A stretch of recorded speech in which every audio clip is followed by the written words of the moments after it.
오늘 우리 베드로전서를 살피는데요.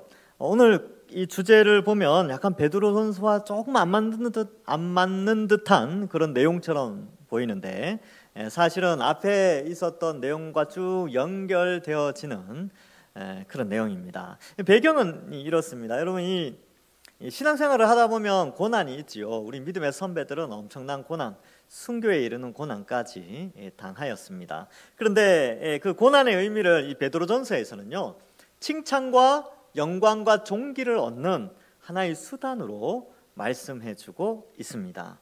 그리고 그러한 예수님 믿는 것 때문에 어려움을 당하는데 그것은 마치 나그네가 화려한 자기 본 집에 가기 전에 잠시 겪는 그런 여행 중에 있다라는 것을 알려주는 내용이 바로 이 베드로전서입니다. 그래서 베드로전서에는 나그네라는 단어가 3번 반복되면서 우리가 이 땅에서 정착하는 자가 아니라 하나님 나라에 정착하는 성도라는 것을 말씀해주고 있습니다. 어떻게 그렇게 되었느냐? 바로 그리스도 예수의 보배로운 피로 구원받았기 때문에 이제 화려한 하나님 나라를 바라보며 여행의 길을 가고 있는 나그네라는 것이죠. 그렇기 때문에 나그네된 우리 인생 서로 뜨겁게 사랑하고 말씀을 부지런히 알아가면서 또 우리 자신이 하나님이 거하시는 성전이요, 또한 내 삶을 통하여 제물을 드리고 그러한 거룩한 삶의 제물을 드리는 거룩한 제사장, 왕같은 제사장으로 하나님이 우리를 세워주셨다라고 하면서 우리의 정체성을 굉장히 높은 수준으로 끌어올리면서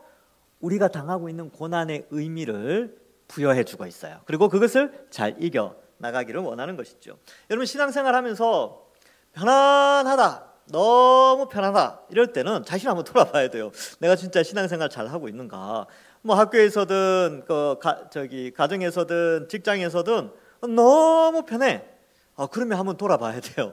분명히 예수님 믿으면 고난이 있다 그랬는데 내가 어떤 면에서 이 고난을 거부하고 있는 것은 아닌지, 고난을 피해가고 있는 것은 아닌지 한 번쯤은 생각해 봐야 되는 것이죠. 그리고 교회 안에서도 마찬가지입니다. 열심히 신앙생활 하다 보면 잘하면 본전이에요. 아무도 안 알아, 잘하면 안 알아준다니까요.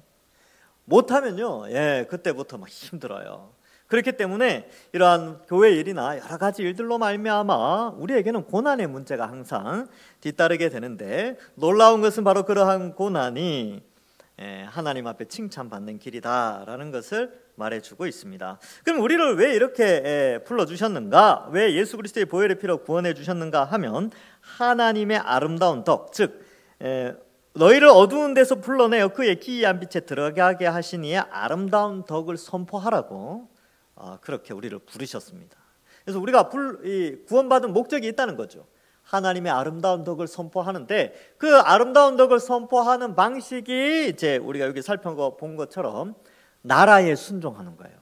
위에 있는 권위에 순종하는 거였죠. 그래서 이 나라라는 개념 가운데 이 성경 베드로전서에 나오는 나라의 개념은 이 국가의 순기능, 국가가 악한 자는 벌하고 선한 자에게 상을 주는 그런 국가의 순기능에 합당하게 순종할 것을 말해줍니다. 그래서 교회가 반국가 세력으로 등장해서는 안 돼요. 근데 그 국가 속에서 주의 영광을 위하여서 때로는 악한 법은 우리가 철저하게 이제 순종할 수는 없지만, 그러나 국가가 순기능으로 정해놓은 법들이 있어요. 그러한 것들에 있어서는 교회가 잘 지켜 나가야 되는 것이죠. 그래서 오해받을 수 있는 기독교는 반국가 세력이다라는 그런 오해들을 극복해 내야 됩니다. 칼빈도, 여러분, 칼빈이 쓴 기독교 강요 이런 책들도요, 다 기독교에 대한 오해를 풀어주기 위한 동기로 쓰여진 것이 그런 내용들이에요. 그래서 국가에 대한 순종, 악한 제도가 아니라 국가의 순기능에 대한 순종을 말해주고 있지요. 뿐만 아니라 그러한 순종이 국가라는 큰 덩어리보다 조금 축소되어져서 가정 안에서 주인과 종의 관계 속에서도 이것이 순종이라는 개념이 들어가게 되는 것이죠.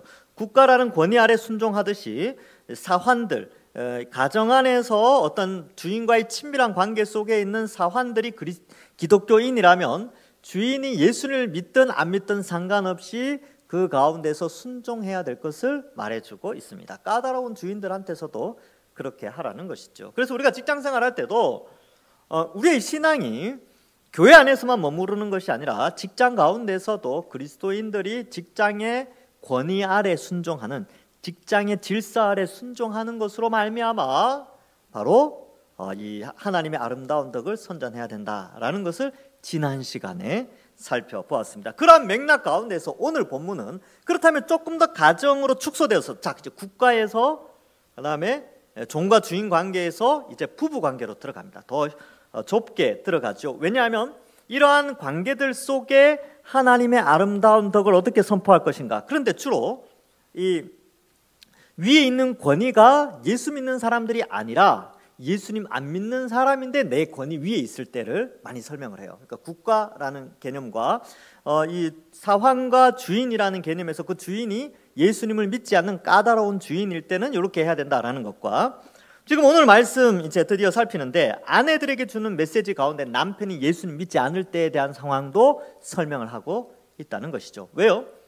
권위, 질서에 대한 순종이 기독교인의 정체성을 나타내는 것이고 그것을 통하여 하나님의 아름다운 덕, 즉 복음이 선포되어지는 것과 긴밀하게 연결되어 있기 때문에 그렇습니다. 그래서 오늘 본문을 한번 잘 살펴보시고 여러분 가정을 위해서 계속해서 기도해야 될 것들을 좀 살펴볼 수 있습니다. 자, 3장 1절에 보면 이제 새로운 권위와 새로운 질서, 그러니까 새로운 내용이에요. 새로운 내용의 권위와 질서를 설명하는데 그것은 남편과 아내입니다. 아내들에게 이렇게 말하죠. 이와 같이 자기 남편에게 순종하라 라고 되는데 여기 이와 같이라고 돼 있잖아요. 이와 같이는 뭐냐면 위에 국가에 대해서 순종하듯이 사환이 주인에게 순종하듯이 아내들은 남편에게 순종하라. 이것을 말씀해주고 있습니다. 권위 때문에 그렇지요.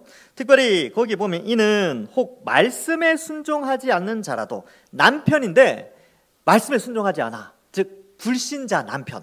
불신자 남편이라도 말로 말미암지 않고 그 아내의 행실, 어떤 행실이냐면 앞에 나오는 순종하는 그 행실로 말미암아 구원을 받게 하려 함이니. 여기서 오해가 생기면 안 되는 게 이 아내가 예수님을 믿는데 남편에게 순종하는 것 때문에 남편이 구원받는 건 아니에요.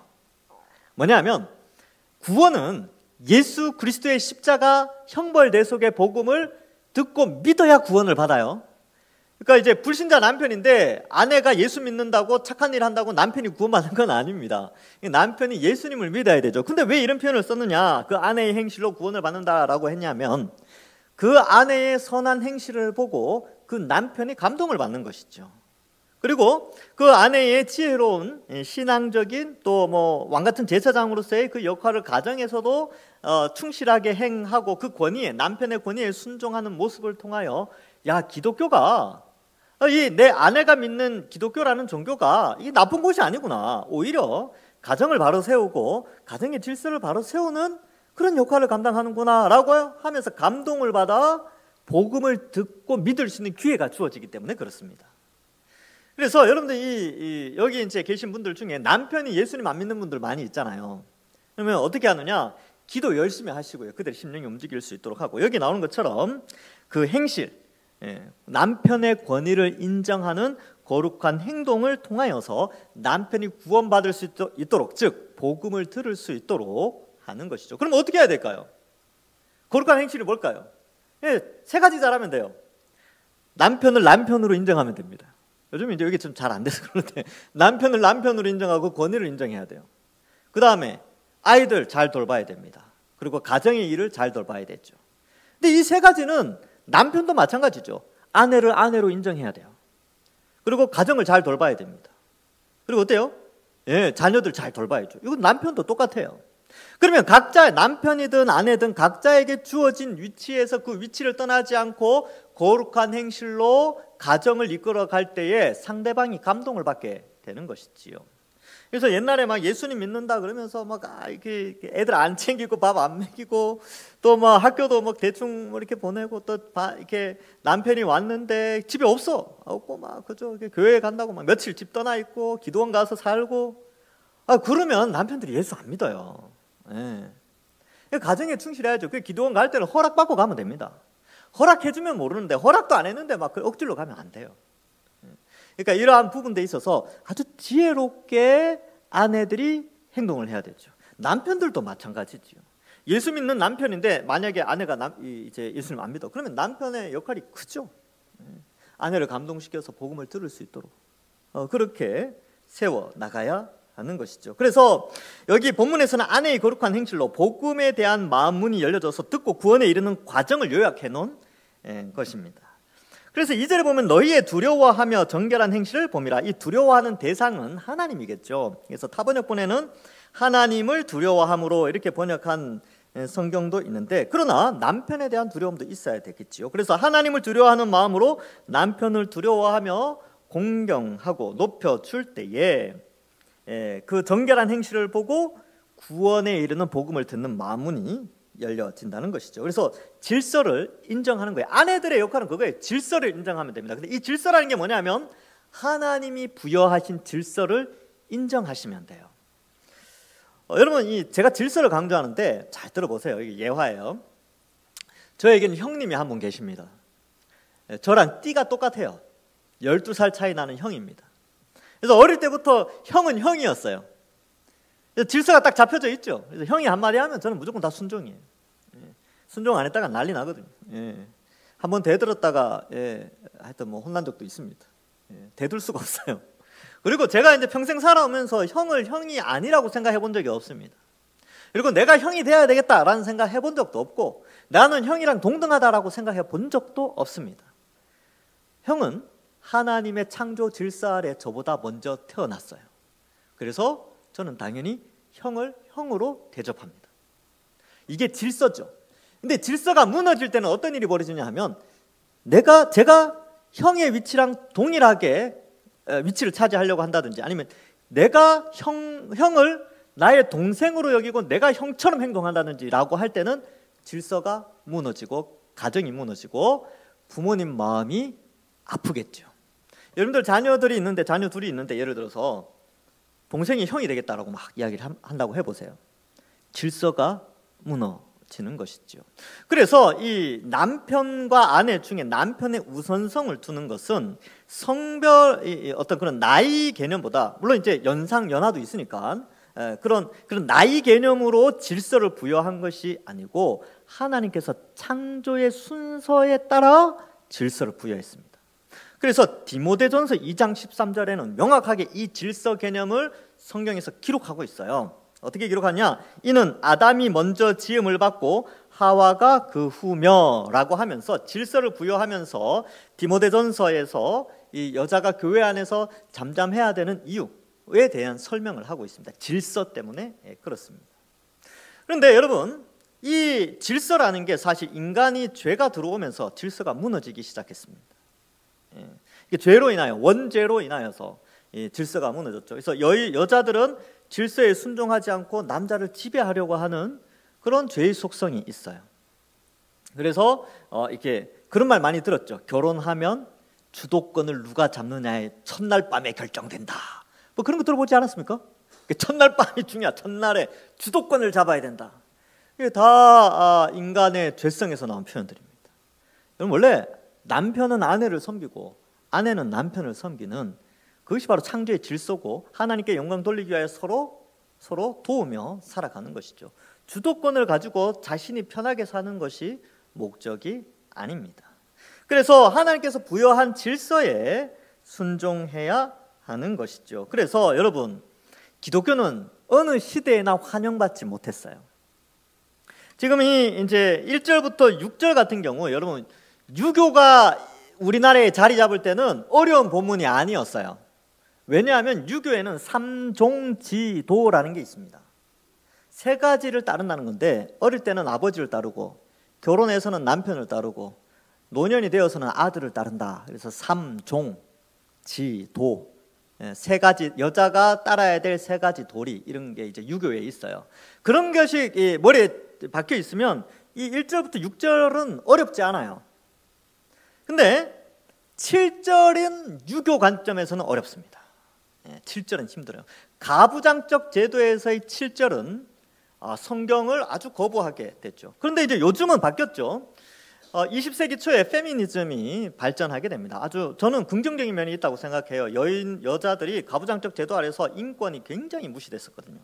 근데 그 인권을 세워주고 회복하는 가운데에서 이 남녀가 동일하게 아주 존귀한 자로 여겨지는 것은 굉장히 큰 발전입니다. 그런데 이것이 동등하다든지 그 질서를 무시하고 남자의 권위 위에 올라갈 때 문제가 발생하게 되는 것이죠. 그래서 페미니즘도 문제가 되고 가부장적 제도도 문제가 됩니다. 그러니까 페미니즘 사회에서도 기독교는 안 좋아요.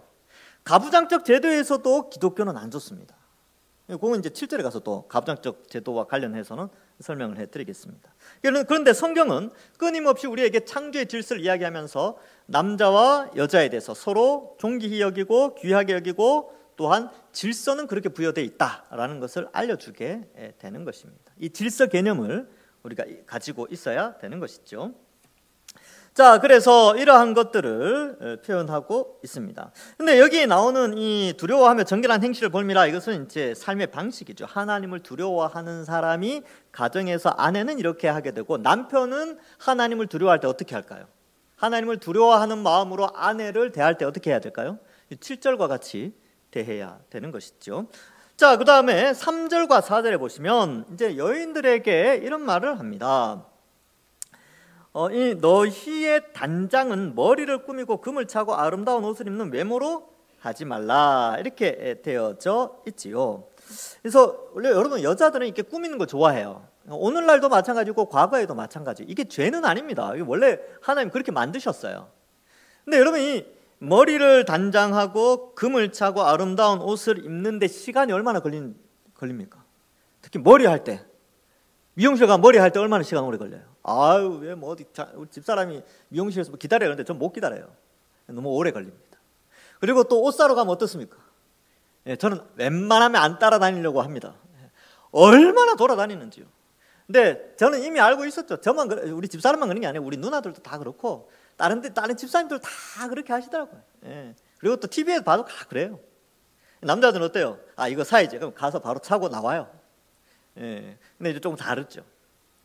근데 왜 이 말씀을 하냐면 여자들이 꾸미는 것에 굉장한 정성을 많이 쓰는 것은 자연스러운 거예요. 그렇죠? 그럼 여기서 말씀하는 건 뭐냐면 그러한 정성으로 내면을 꾸밀 수 있는 시간과 에너지와 또한 금전적인 투자를 하라는 것입니다. 내면의 투자죠. 그래서 그 내면의 투자가 뭐냐? 4절에 보니까 오직 마음에 숨은 사람을 온유하고 안정한 심령의 썩지 아니할 것으로 하라, 이렇게 표현하고 있죠. 이 베드로전서에는 썩지 아니할 것에 대해서 많이 설명하죠. 영원한 하나님 나라. 그리고 여기에서는 여인이 갖고 와야 될 내면의 아름다움, 이것이 썩지 아니할 것이다 라고 하며 그것은 온유하고 안정한 심령을 말하고 있습니다. 여러분 이 신앙이라는 것이요 교회에만 있지 않습니다. 신앙은 국가와 사회 속에서 신앙이 드러나게 돼 있고 부부관계 속에서도 이 신앙이라는 것이 나타나게 되어져 있습니다.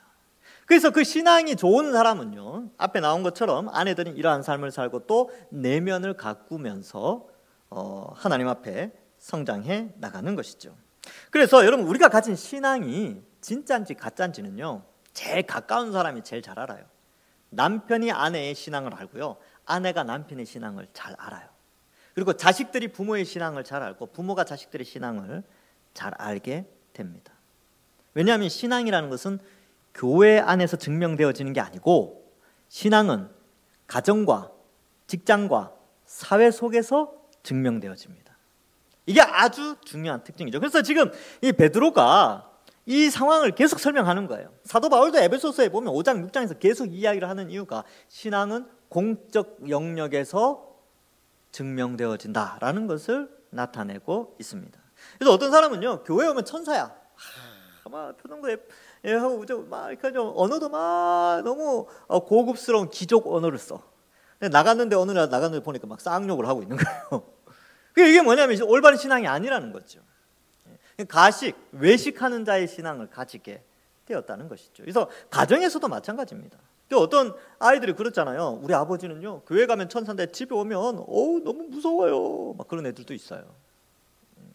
이런 것들이 이 신앙에 대한 올바른 그것이 제대로 잡히지 않았을 때 문제가 되는 것입니다. 자, 그래서 이 하나님 앞에서 값진 것이다 라고 되는데 이 값진 것이 뭐냐 하면 바로 온유하고 안정한 심정, 심령이죠. 이 온유함이 뭐냐라고 했을 때 이 단어가 뭐 신사적인 예의 바른, 그리고 바우어라는 헬라어 사전에는 자기 중심적이지 않은 이런 뜻으로 기록되어 있어요. 그래서 이 여인들이 자기 중심적이지 않은 이타성을 가진 심정으로 살아가는 것이 이 온유함의 아름다움을 가꾸는 것이죠. 그래서 이 아내들이 막 다른 사람을 배려하고 다른 사람을 이해하려고 하고 남을 도우려고 하는 이러한 모습을 보면서 남편들이 감동을 받는 것이죠. 아, 이 사람이 타인에 대한 배려, 타인 공감 능력이 있구나. 그래서 내가 아내를 잘 맞이하였구나, 이렇게 생각한다는 것이죠. 안정한 심령이라고 되어 있는데 심성이 안정된 사람, 고요한 평화로운 사람, 이런 사람을 의미합니다. 그래서 가끔가다 그런 분들이 있어요. 목사님, 저는 원래 좀 자기중심적이고요, 저는 원래 감정 기복이 심해요. 그러니까 저한테 뭐 이런 거 이야기하지 말고, 저는 MBTI가 뭐 어떻고요, 저는 뭐 성격 유형 검사하면 이래요, 저는 원래 그렇습니다 라는 분들이 간혹 있으세요. 간혹 있으신데, 여러분, 그때마다 성령은 모든 것을 변화시킵니다. 성령을 우리에게 보내주신 이유가 거기 있어요. 하나님이 성령을 우리 속에 보내주셔서 뭘 하신다고요? 우리의 지성과 감정과 의지를 변화시키죠. MBTI, 자기 성격 유형 검사하는 거 중요합니다. 내가 이런 성격을 가지고 있구나, 다른 사람은 저런 성격을 가지고 있구나. 그런데 그 성격의 유형의 단점들을 성경적인 인품으로 변화시켜주는 분이 누구냐 하면 성령 하나님이십니다. 그러니까 어떤 사람은 그래, 나는 MBTI 이거니까 날 바꾸려고 하지 마세요, 이렇게 아니고, 그리스도인은 MBTI 하신 분들 있죠. 저는 뭐 성격이 이래요. 그렇지만 성령이 바꾸어 주실 것을 믿고 기도하고 성화의 삶을 살겠습니다. 그게 바로 우리의 모습이죠. 지금 여기에 나오는 이 여인에게 향하여 하는 말이 온유하고 안정한 심령에 썩지 아니할 것으로 하라라는 것은 명령형이거든요. 근데 이것을 할 수 있는 것은 성령을 우리 속에 부어주셨기 때문에 그렇게 우리가 변화될 수 있다는 것입니다. 나는 안 돼요, 이런 거 안 돼요, 그런 거 없어요.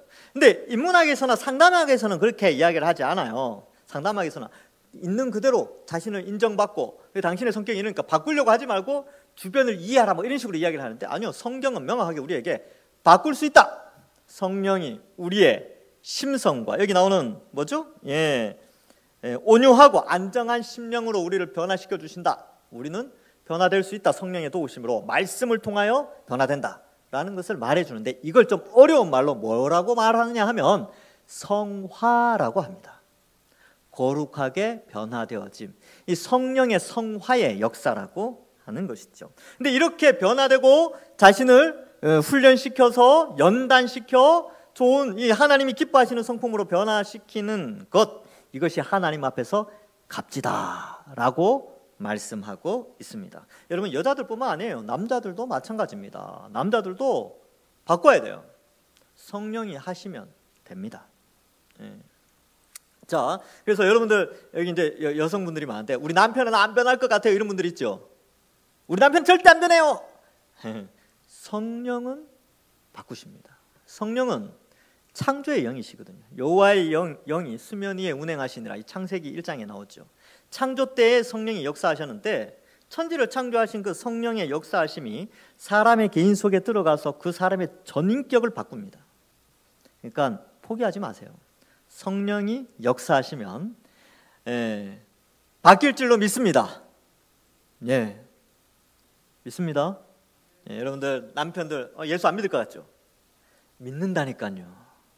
하나님이 역사하시면 믿어요. 자, 그래서 이렇게 기도하고 또 자신의 성품을 바꾸어가고 그렇게 사는 것입니다. 5절에 전에 하나님께 소망 두었던, 이제 5절과 6절은 이제 예를 드는 것이죠. 소망을 두었던 거룩한 부녀들, 이게 아내들이 있죠. 부녀들이 이와 같이 자기 남편에게 순종함으로 자기를 단장하였다. 그래서 꾸미는데 옷도 필요하고 금도 필요하고 머리도 따듬고 필요하죠. 그러한 정성을 가지고 거룩한 삶, 하나님 앞에 온유하고 고요한 심령으로 단장하는 것이 필요하다. 그러면 한 영혼을 구원할 수 있는 길이 열려지게 된다는 것이죠. 그래서 무엇을 단장할 것인가? 남자들도 마찬가지예요. 남자들도 똑같습니다. 만약에 아내가 예수님을 잘 안 믿는다, 그러면 남편들이 어떻게 해야 될까요? 잘해야 되겠죠. 외모만 꾸미는 것이 아니라 부드러운 성품을 가지고 배려하고 그렇게 가는 것이죠. 자, 그래서 이제 6절에 사라가 아브라함을 주라 칭하였다라고 되어 있는데, 이 창세기 18장 12절에 이렇게 나와 있습니다. 사라가 속으로 웃고 이르되 내가 노쇠하였고 내 주인도, 주인이 누구냐면 아브라함이죠. 내 주인도 늙었으니 내게 무슨 즐거움이 있으리요? 라고 표현합니다. 그래서 이 장막에서 세 사람이 와서 내년에 아들 낳을 거다 그러니까 이제 사라가 속으로 이런 생각을 한 거죠. 근데 이때 사라가 아브라함을 뭐라고 했냐면 내 주인이라고 표현했다는 것입니다. 그래서 이 남편과 아내의 질서를 부여하는데 남편의 질서 아래 아내가 있다라는 것을 인정했다는 것이지요. 주라 칭하여 순종한 것 같이 너희는 선을 행하고 아무 두려운 일에도 놀라지 아니하면 그의 딸이 된 것이다. 이 그의 딸인데 이 그가 누구냐면 앞에 나오는 사라입니다. 그래서 그녀의 딸 이렇게 표현하는 게 맞는데 우리 번역에서는 약간 오해가 있을 수 있는데 영어 번역에는 her daughters 이렇게 돼 있어요. 예, 그녀의 딸들 이렇게 돼 있습니다. 그래서 우리는 다 구원받는 이러한 삶을 살아갈 때 우리가 구원받은 자로서 이 아브라함의 딸 사라의 딸이 되었다. 여기서 모든 열국의 어미의 딸이 되었다 이런 의미가 있지요. 그래서 1절부터 6절까지는 이 질서 체계를 좀 잘 이해한다면 순종이 어렵지 않습니다. 페미니즘 사상이 가득하면 순종은 불가능하지요. 그러나 성경적 사상이 가득하면 남편에게 순종하는 거 어렵지 않습니다. 그리고 이 남편의 구원을 위하여 믿지 않는 남편이라 할지라도 그의 구원이 나의 선한 행실을 통하여 선한 영향력을 미친다는 사실을 알고 끝까지 기도하고 가정을 잘 지켜나가시고 가정 속에서 자신의 맡은 일들을 잘 감당하면 되는 것이죠. 자, 이제 7절을 살펴보시면 남편들아 라고 되어 있죠. 이와 같이 지식을 따라 너희 아내와 동거하고 이렇게 되어 있는데 첫 번째 남편들에게도 4가지를 설명하고 있어요. 첫 번째는 뭐냐면 지식을 따라 아내와 동거해야 된다. 이게 무슨 말이냐면 아내를 알아가야 된다는 것입니다. 이미 알고 결혼하는 게 아니라 결혼해서 계속 알아가는 것이거든요. 예, 잘 몰라요. 서로가 잘 모른다니까요. 그러니까 결혼할 때까지 서로 다르게 살다가 결혼한단 말이죠. 그래서 결혼 초기에 많이 의견 충돌이 있는 이유가 서로 살아온 과정 가운데 지식이 달라서 그렇습니다. 근데 이제 결혼을 했으면 책임이 주어져요. 아내와 남편에게 어떤 책임이 주어지냐면 서로를 알아가는 책임이 주어집니다. 그러니까 사랑이라는 감정이 아니라 그 사랑이라는 감정 아래에서 지성을 발휘해서 상대방이 무엇을 좋아하고 무엇을 싫어하는지에 대한 지식이 필요한 것이지요. 그래서 남편과 아내를 알아가야 되고 남자와 여자를 알아가야 됩니다. 여러분 그 책 중에 화성에서 온 남자 금성에서 온 여자라는 책이 있습니다. 저는 괜찮은 책이라고 봐요. 나와 다른 성별을 이해하는 남자는 여자를 이해하고 여자는 남자를 이해할 수 있는 객관적인 그런 책들입니다. 전부라고 표현할 수 없고 거기에도 단점이 있겠지만 일반적으로 남자와 여자의 차이점이 다르기 때문에 남자들이 이런 걸 좀 알아가야 돼요. 여인에 대해서 많이 알아가야 됩니다. 그래서 남자들이 사랑하는 것과 여자들이 사랑한다라고 할 때 그 뉘앙스가 다르다는 거예요. 그리고 원하는 게 또 달라요. 근데 이거 모르면 안 된다니까요. 그래서 만약에 아내에 대해서 알아가는 지식을 멈추는 순간 그때부터 부부 사이는 멀어집니다. 그리고 다툼이 일어나게 되죠. 그래서 죽을 때까지 생명 다할 때까지 아내를 알아가야 돼요. 오죽했으면 여성학이라는 것도 있겠습니까? 남성학은 대학에서 없었던 것 같은데 여성학 개론 이런 건 있어요. 그러니까 여성이 아주 하나님께서 아주 오묘하게 만드셨기 때문에 알아가야 될 지식들이 많다는 것이죠. 그래서 이 지식을 아내를 알아가는 지식을 포기하지 말고 끝까지 조금씩 알아가야 되는데 알아가려면 어떻게 해야 되냐면 대화를 많이 해야 합니다. 대화를 하지 않으면 알아갈 수가 없어요. 그래서 책도 좀 살펴보고 제가 나중에는 이런 것도 한번 강의 특강 같은 거 하면 재밌겠죠. 그래서 성경적인 남성상, 성경적인 여성상 이런 거 해가 특강 이렇게 하고 특별히 이제 3040 신혼부부나 이렇게 자녀 양육하시는 분들한테 이런 강의들은 아주 중요합니다. 왜냐하면 이 육아 문제에 들어가면서부터 골치 아파지거든요. 근데 서로에 대한 지식이 없어서 많이 싸워요. 그래서 지식을 알아가야 됩니다. 그래서 지식을 따라 아내와 동거해야 되는데 여기 남성분들 많이 앉아 계시는데 이렇게 알아가셔야 돼요. 이미 다 안다고 생각하시면 안 됩니다. 알아가셔야 돼요. 예. 자, 그냥 알아가려면 이제 이야기를 많이 해야 돼요. 그다음 두 번째 주는 교훈이 뭐냐 하면 너희 아내와 동거하고 그를 더 연약한 그릇이요 이렇게 되어 있는데 더 연약한 그릇입니다. 이 말은 깨지기 쉽다는 거죠. 그런데 우리 여성분들도 알아야 될 것이 남자들은 연약한 그릇이에요. 여자들은 아내들은 더 연약한 그릇입니다. 둘 다 연약해요. 사람 다 연약하죠. 그런데 아내는 더 연약하기 때문에 남편들은 아내의 연약함을 당연하게 받아야 됩니다. 당연히 연약하지요. 힘도 연약하고 감성적인 부분에 있어서도 남자들처럼 그렇게 담대하지 못할 때도 많이 있습니다. 그리고 이런 연약한 이 쉽게 깨어지는 것 중에 하나, 이게 연약함이 부스러지는 이유 중에 하나가 언어에 많이 있어요.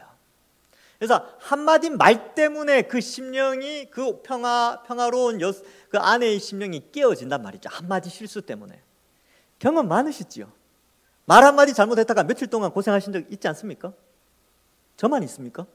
네, 다 있으실 거예요. 왜냐하면 그게 우리의 잘못도 있겠지만 이 아내들은 더 연약해서 그래요. 그래서 말 한마디도 신경을 더 써야 되죠. 그러니까 더 알아가야지 이러한 이 연약한 부분을 알 수가 있습니다.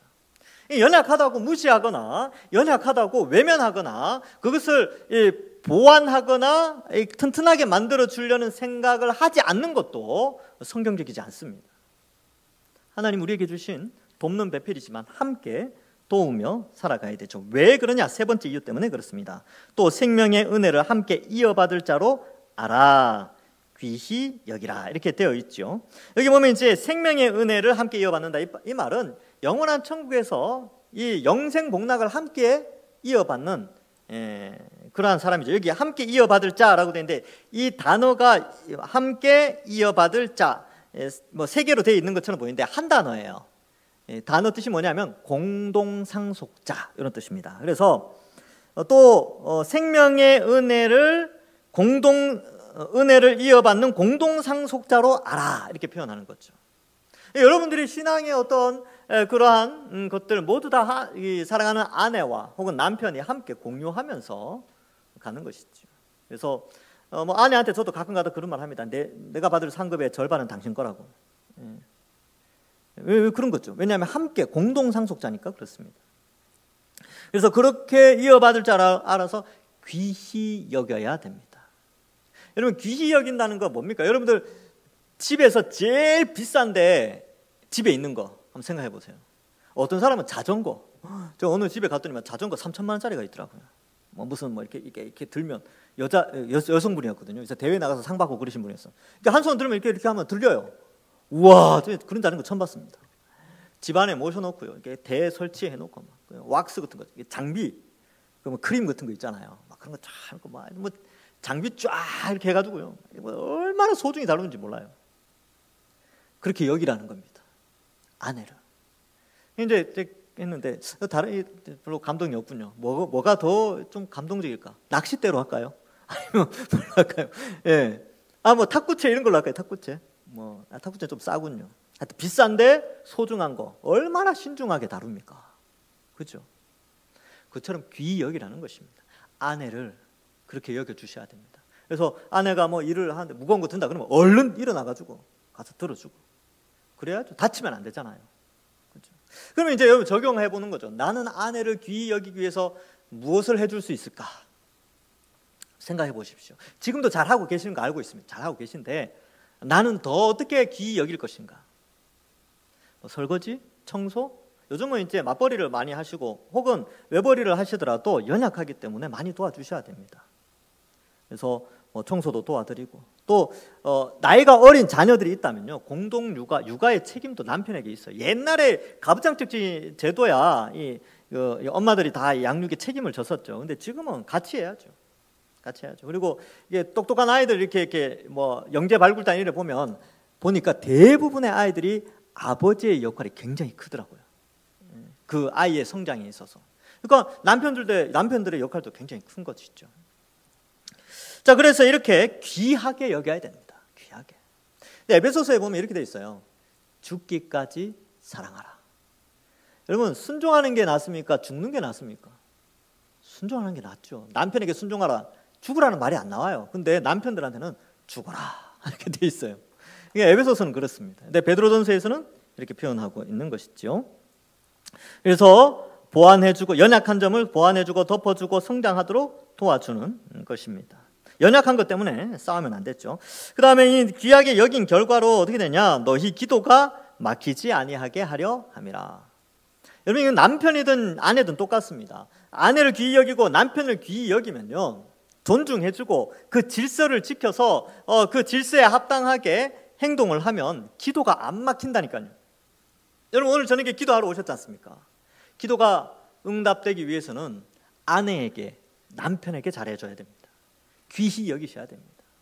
그래야 하나님이 기뻐하시고 우리의 기도를 들으시는 것이죠. 성경에 기도를 안 듣는다라는 표현들이 몇 군데 나와요. 몇 군데 나오는데 주로 이제 죄와 관련되어 있는데, 여기에서는 이 아내와 남편이 서로 사랑하고 존중해 줄 때 하나님께서 그 기도가 막히지 않는다라고 약속을 하고 있습니다.